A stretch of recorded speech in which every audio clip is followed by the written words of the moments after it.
Hadirin pemirsa yang berbahagia, begitulah tadi dari Kuda Kencak Kembar Dua sudah lenyap dari pandangan kita bersama. Untuk menginjak acara yang selanjutnya Anda akan dihibur oleh tari Kuda Kencak Tunggal. Sebelum Anda menyaksikan tari Kuda Kencak Tunggal terlebih dahulu, terimalah salam hormat kami dan kur kebanggaan dari keluarga besar seni Kuda Kencak Sambung Trisno pimpinan Bapak Arti Pribadi bersama artisnya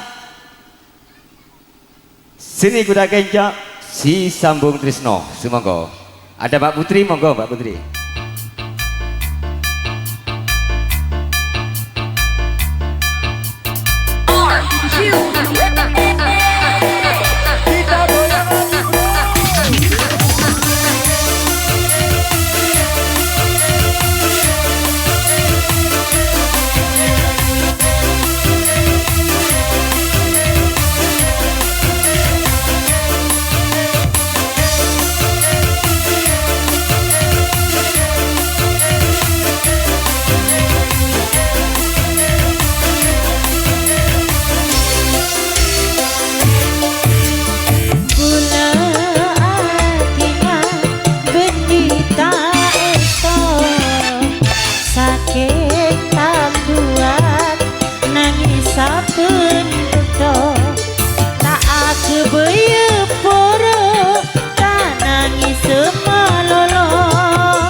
Masih dikasih satu lagu lagi. Beri tak kuat nih.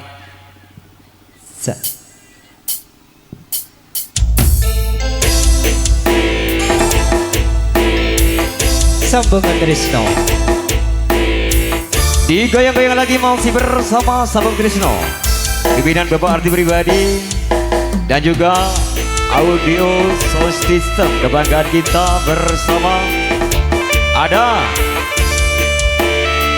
ADM Audio Sound System. Terima kasih kerjasamanya dan juga teknisi profesional Kelana Production.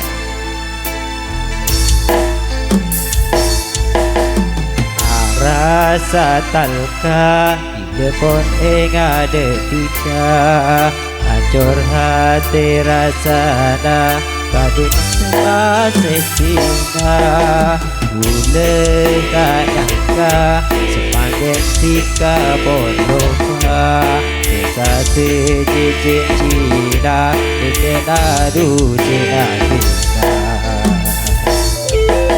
sambungan Trisno. ADM Audio Sound System. Rasa talka bila boteng ada tiga hancur hati rasana kagum serba setina tak nyangka sampai ketika poloka desa tejejek Cina dikeladu singa kita.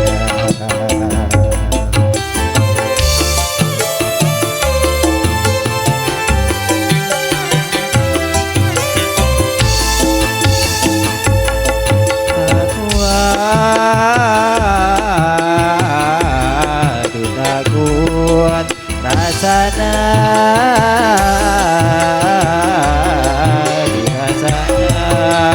teke dadika degule sehatina bergereng laena kenes gula durasana.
Jika gebaya di loka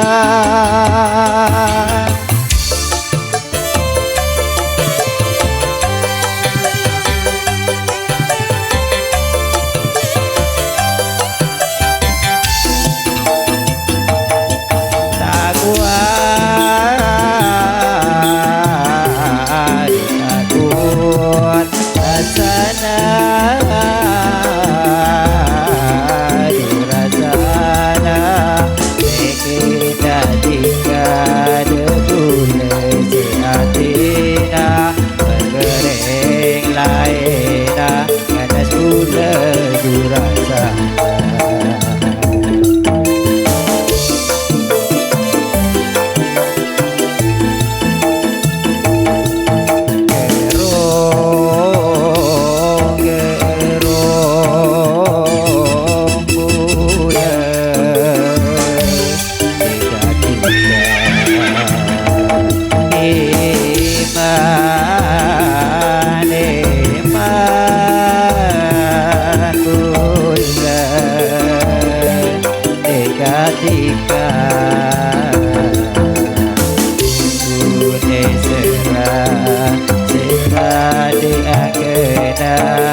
Raden tali sedang HP-nya tanah Uletina Tegena tiga agebaya di loka. Baik hadirin pemirsa yang berbahagia, tibalah saatnya Anda akan memberikan sebuah tari kuda kencak tunggal yang dibawakan oleh Cak Siono pribadi, yang pada siang hari ini sudah mengenakan busana lengkap layaknya Bupati Sampang Madura turun dari Kayangan menuju alam Pancawana Karing Geding Krojel Madura.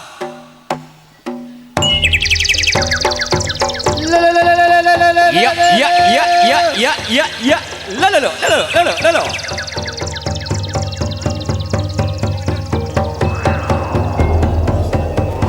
Iya, inilah Cak Siono pribadi yang pada siang hari ini sudah mengenakan busana lengkap layaknya Bupati Sampang Madura turun dari Kayangan menuju alam Pancawana dengan membawa kuda kesayangannya Lancing Ontong Sari dan juga membawa lambang-lambang kejayaan dari sini kuda kencak Sri Sambung Tresno pimpinan Bapak Arti pribadi. Bapak Arti pribadi tak patah selangan dalam melestarikan budaya asli Indonesia. Salah satunya kuda kencak Sri Sambung Tresno. Sambung Tresno tetap jaya.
Sambung Tresno.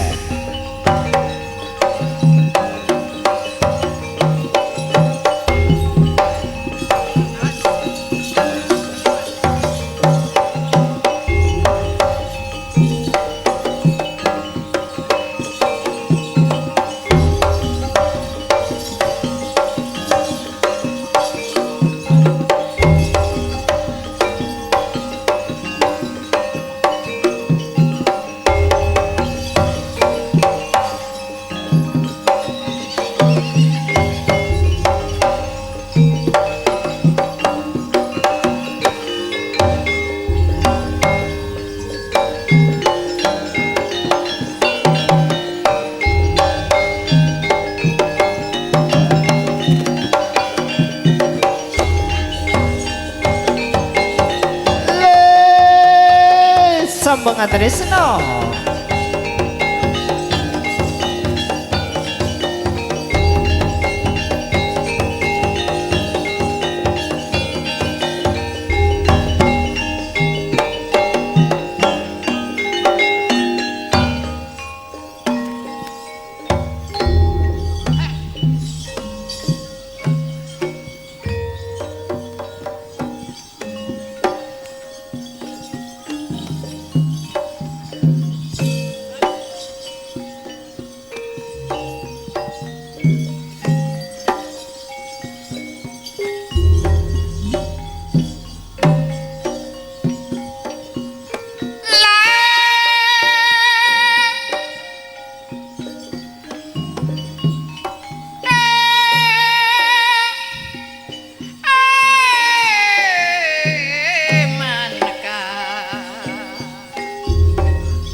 Allah seporanaka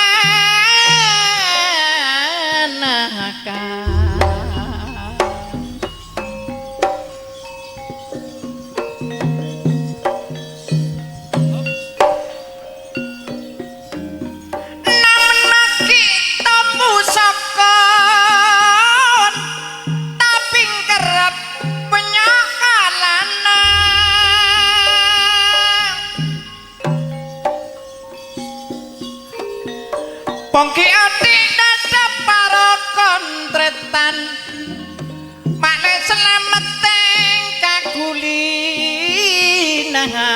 Teng kagulina sayang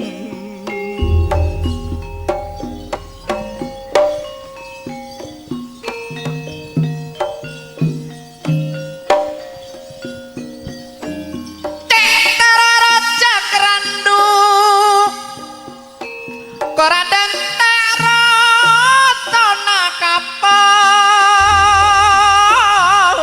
cek teronadan kula kanak ruah reng seratin ngajak buru sayang koradan tek marena lako marena lako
Teronatan kula senyang apa areng ratin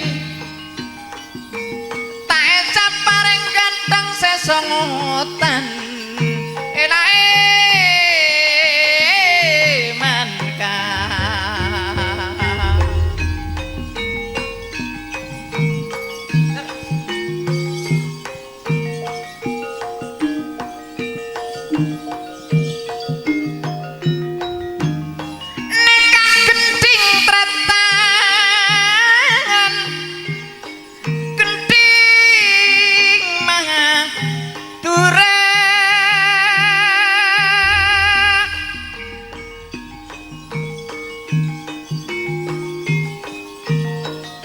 nyambat pareng ratin kening sasebak sayang semangkana sebak saloni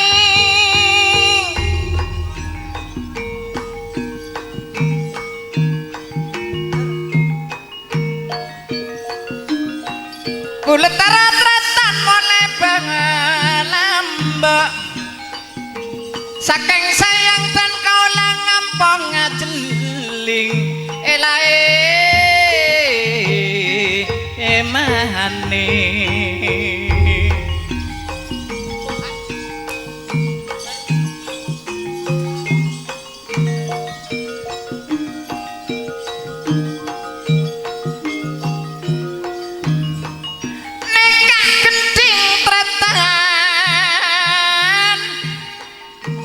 gedeng mah keturane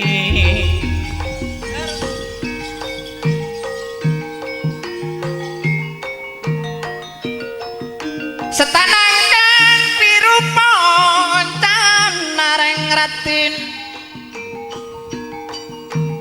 montak kening kena ruah ke tambal sarung sayang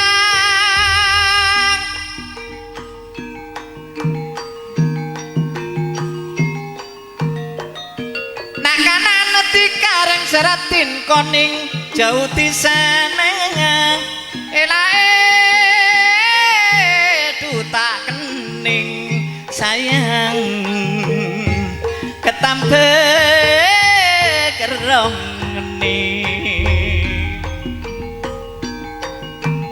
Masa tukang rumahe Mbak Kunti ndok metu rek iki ajate Mbak Kunti saking waru rek iki dikai terang pojur. Terima kasih masih ibuke kemantene kudu nyompe kabeh rek Mbak Kunti tahun maneh ndak ira slametan. Terima kasih. Jarene aja disuraki rek. Diguyu-guyu nang Pak Inggi.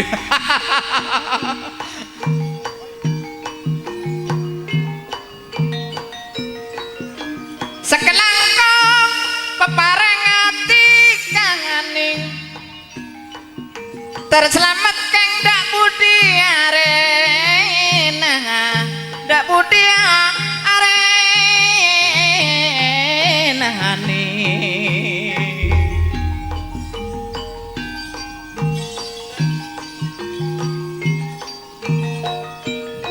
ampun cokop nekak gending-gending Madura dan kulang ecung sana seporana mak sepo aranane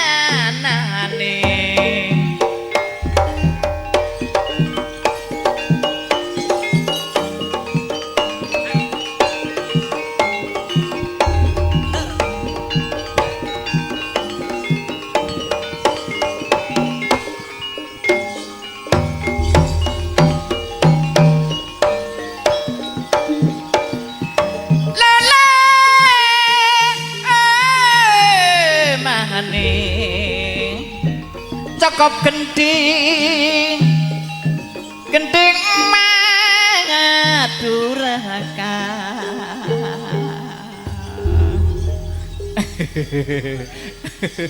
aduh Masa Pak Inggine tupi ndono metu rek nyumping kabeh Bapak Imam kedawun sabrang. Masa iki rek ajate Mbak Kunti dikai terang pojur. Terima kasih. Monggo nggih derek-derek sedaya para sinoman. Kula mboten kinten nanggep jaran malih. Monggo kula suwun kerukunan panjenengan masih 1000-2000. Iya ya ndak mesti mandar kelaro nanggep jaran maneh. Nyatane Bu Kunti iki bolok Kurawa lho. Nggih.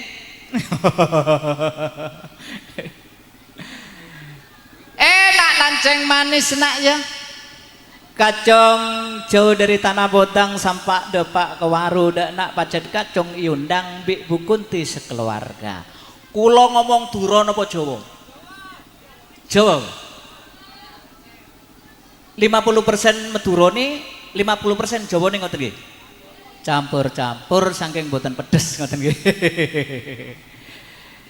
Tole lanceng manis nak. Tole adoh teko daerah Bodang sing dipimpin Pak Ardini. Pajet kacong saya ngenangan saya keranah Bik Bu Kunti sekeluarga. Jadi Bu Kunti masih nanggap jaran niki dulur kali reok boten saking sombong benih keng sombong benih keng kebanyakan nobang keranten nopo ngenangan di jerone ati. Syukur sak keluargane Bu Kunti nang Gusti Allah diparingi waras slamet, diparingi rezeki sing barokah, kate seneng-seneng nanggap jarane Pak Ardi sing teko Bodang. Ngoten Pak nggih. Alhamdulillah Bu Kunti sesuai doae para undangan juga para sinoman, para seniman, cuaca sangat mendukung sekali. Enak lanceng manis. Kok agak iya sebenarnya kena? Iya omong, letak terima bui. Enak lanceng manis nak. Kacong ala kok kelaban bapak jadi pedekan semacam jerian ceng lanceng. Lek toleng nyambut gawe kesusu koyok ngono nak, bapak ne payah. Tole yo payah. Iya kacong ngasoko pak bapak nasoko ning dua nak kelar tenagane ndak kelar suarane nak yo. lancing manis nak. Tolelek urusan ngantuk payah, ndak usah turu lemean bantal opo biasane tambane tole payah jejal lemen tagi nak angin sangat kena selambe ya.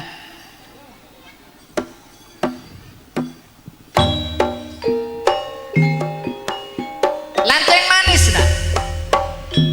Cak kocak kacong hewan. Jere Jawane jaran opo artine jaran manut opo jari ajaran. Dan sebelumnya kami ucapkan beribu-ribu terima kasih kepada Bu Kunti sekeluarga dan juga masyarakat Waru sekitarnya, terutama Bapak Kepala Desa yang saya hormati, karena panjenengan sampun ngertos budayane sampean dhewe, sampean pon oning ke kesenian sampean dhewe. Karena apa tretan? Jaran kencak sudah menjadi budaya paten daerah Kabupaten Lumajang. Terus panjenengan termasuk pun semerap teng budayane sampean dhewe. Karena niki termasuk warisan budaya tak benda daerah Kabupaten Lumajang, sudah sertifikat untuk jaran kencak. Lancing manis nak, karena kacong cak hewan ndak iso ngitung.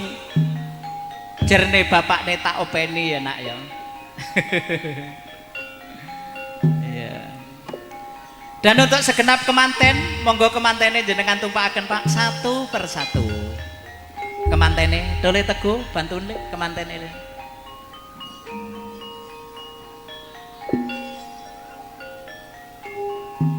Separane melia pancung pemelena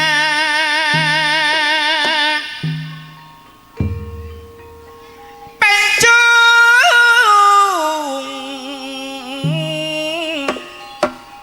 mirang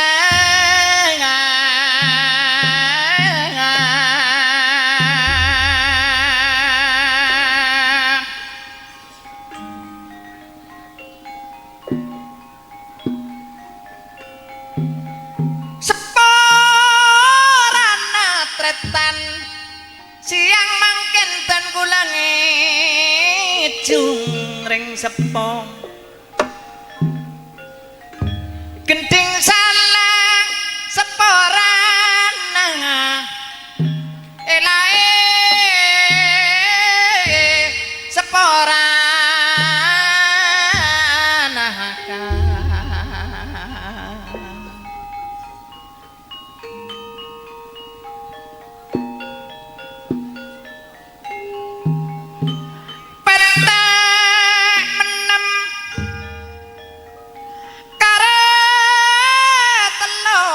cokeran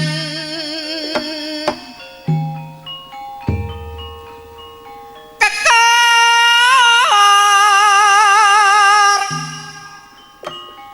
pinangani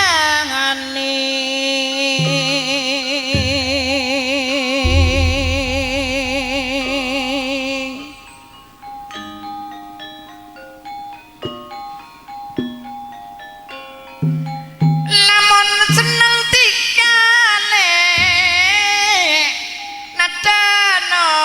kena ruang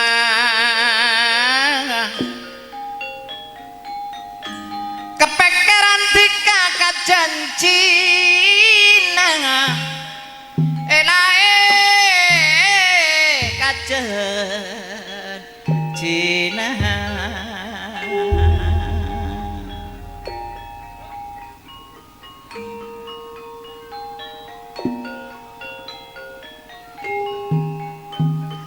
kapalangan mak jak nganeng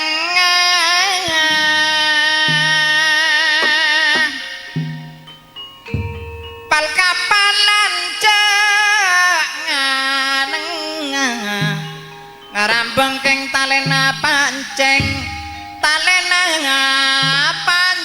reng rati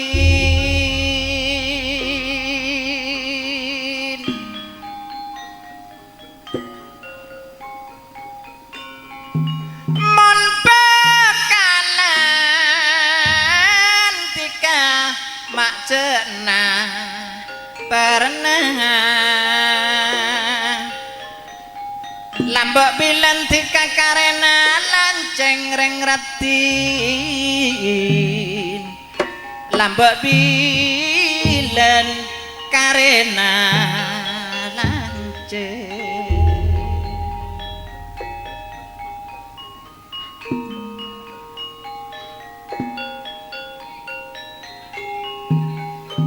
ekoro mak semangkan ngale sepak keng semangka sepote sebereng seratin koning semangka sepote ratin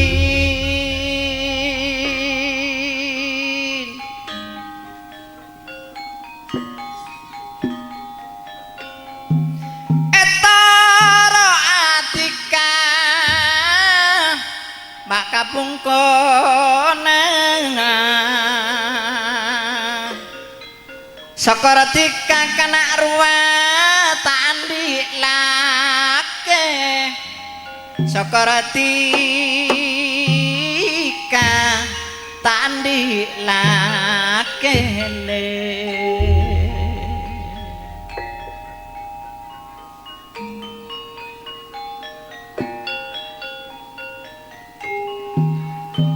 aing leko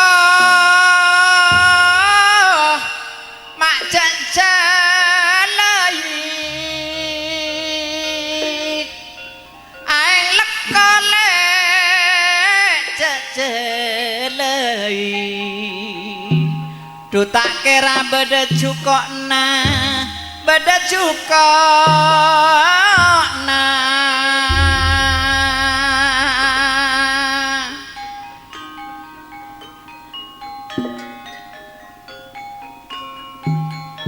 orang pengkok majak belai montak kira reng ratin beda takokna montak kira beda takokna sayang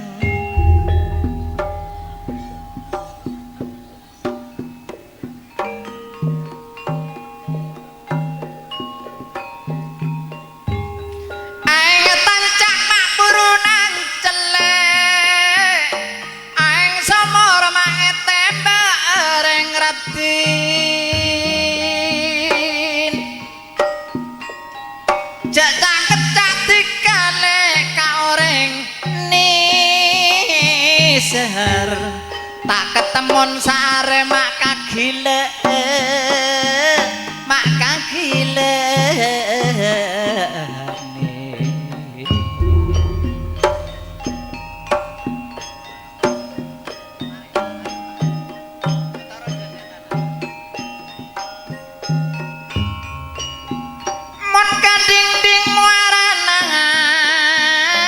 selok potonge kence sape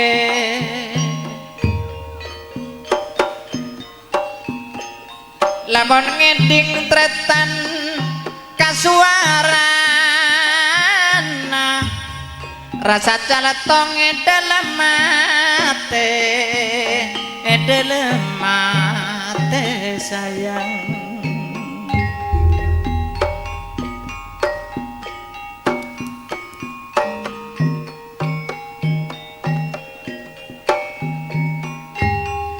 sarbadan nama lemale mondala kajaba mangalang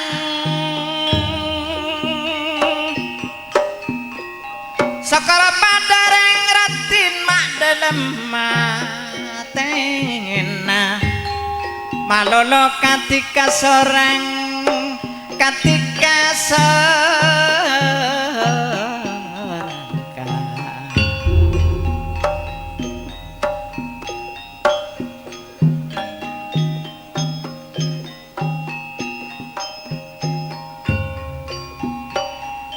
cek terus cekrandu ora dentek rontona kabeh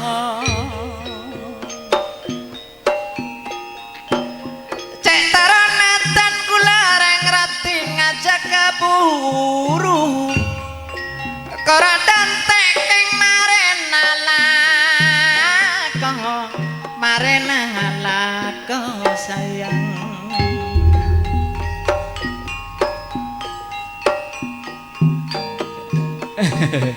ya gantian ya enggak apa-apa.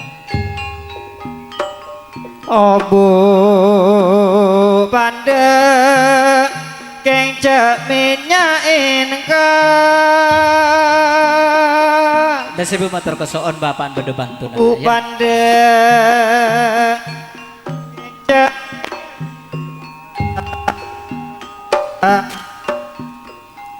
mana jalan cek ngisir ke tanah ni bapak bede bantun dasibu matur kesoon ya. Kacong saya jongok lah penanak dadi kemong kacong karo neneng tak nyaman. Mayuk sambil ajelen nak ya. Hei. Oja lambak cekingai Oja lambak cekingai Iya man jalan lanjeng kana lonangani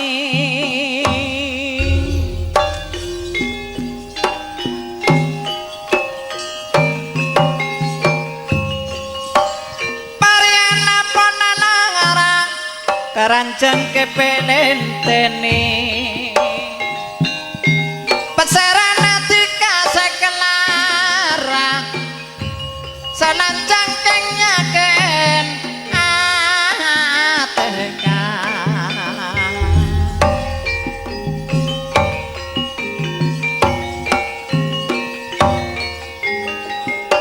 aeng mah takili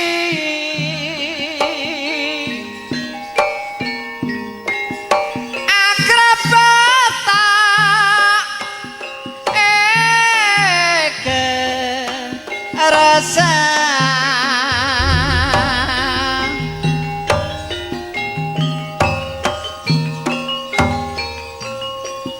juni tanah bola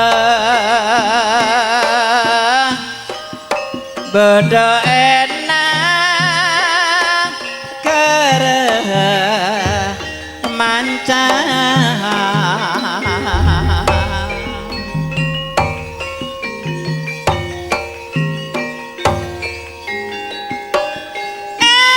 engaki zaman bilen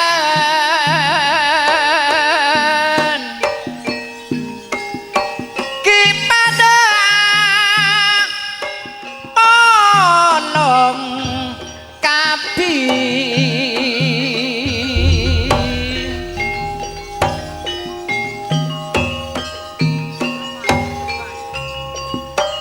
ramai ibu pada bada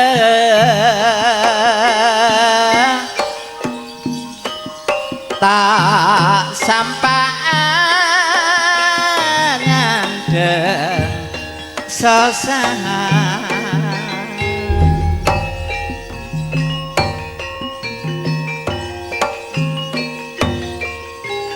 namung semanten cak selan kidungan kula kaireng gendeng arak juli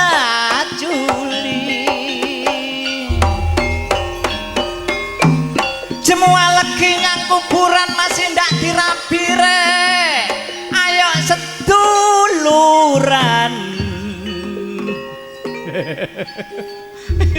aduh ya bener kapak semua lagi nyang kuburan jarene meneng masih ndak dirabi ayo seduluran ngono ae enak lanceng manis ya kacung giuru lek keju ngene ya nak ya tole rupane kok sik ndak mari payah memang tradisi Tole pancene biasane iki ngombe wedang kopi mungkin dulure kene wis ngerti karena masyarakat Waru 50% Jawa, 50% Madura. Jajal nak golek ana wedang kopine kita pindah ke elektron. Ngene wis Jawa. Medion Ngawi le. Medion Ngawi le. Ayo nak kono golek ana ya nak wedang kopine njaluk terpalike kono.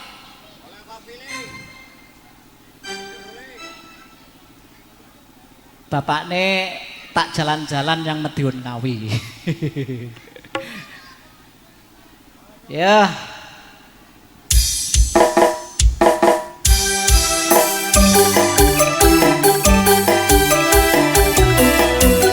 Bergoyang.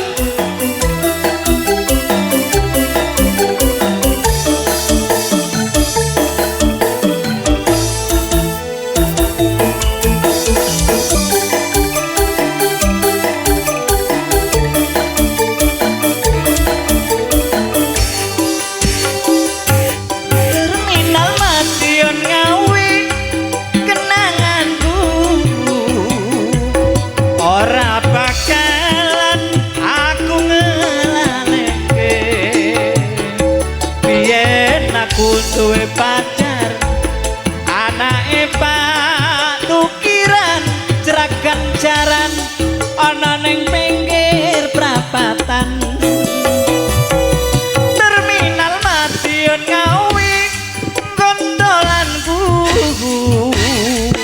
ora bakalan aku ngelaleke biyen jaman semono kowe janji karo aku nanging nyatane kowe ngingkari janjimu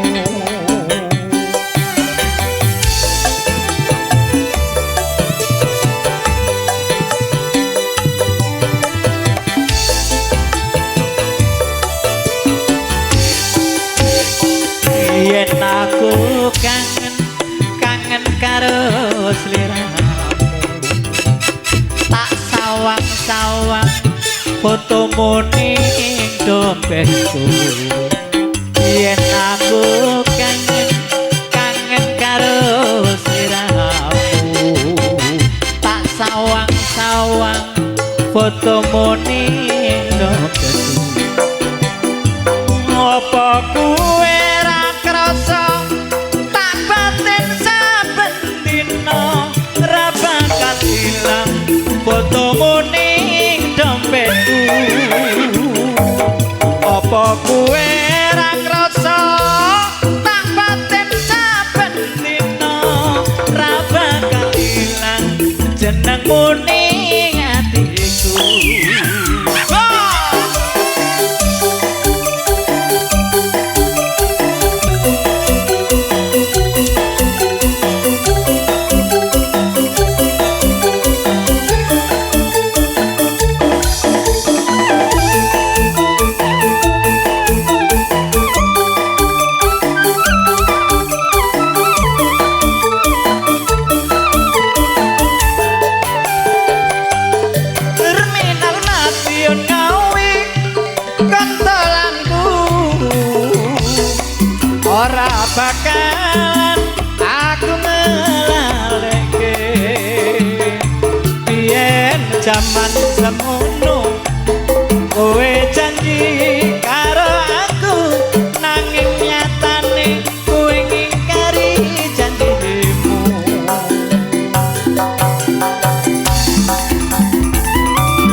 fotomu ning dompetku apa kowe ra krasa tak batin saben dina ra bakal ilang jenengmu ning atiku yo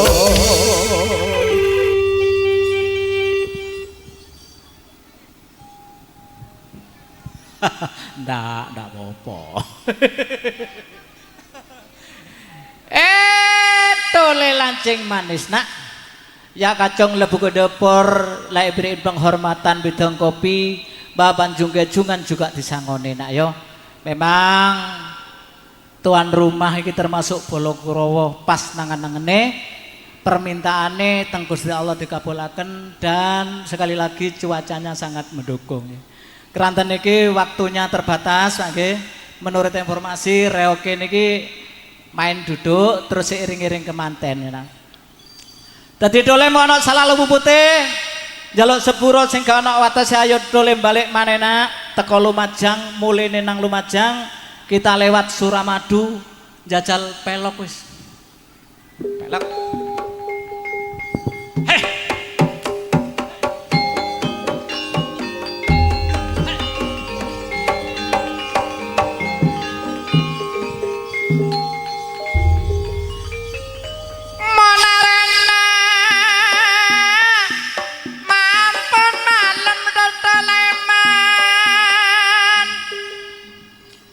Monarena ampun malem mon tak kira gulaku poleh sayang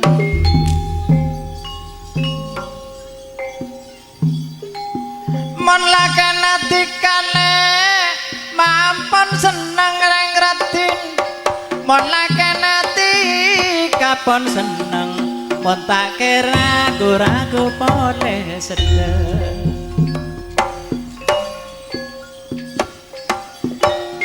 ngarandung manangi taman ngarandung lenangi taman kaning sitang mae panyang sahang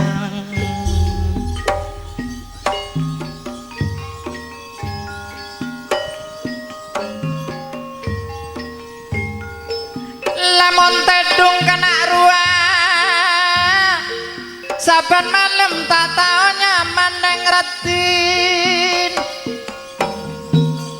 saben malam tika ngocak tak tau nyaman kana sitong reng retin kok ning masih kaposang sedeng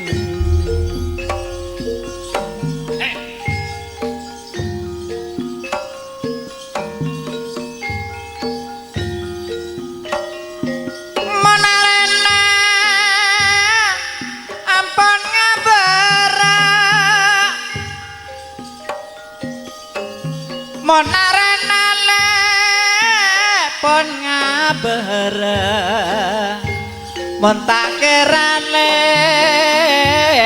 kate moro poleh rati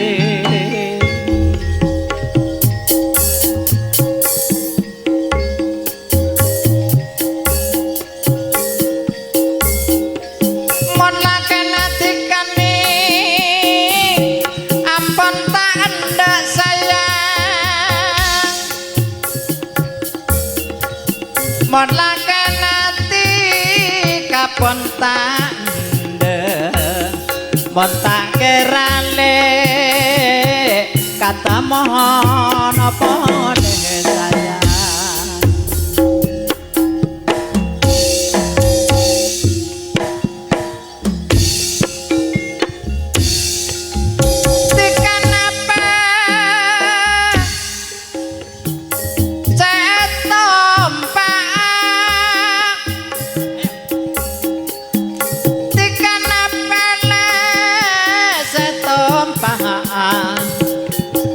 sakana tale tapi ngarebuh sayang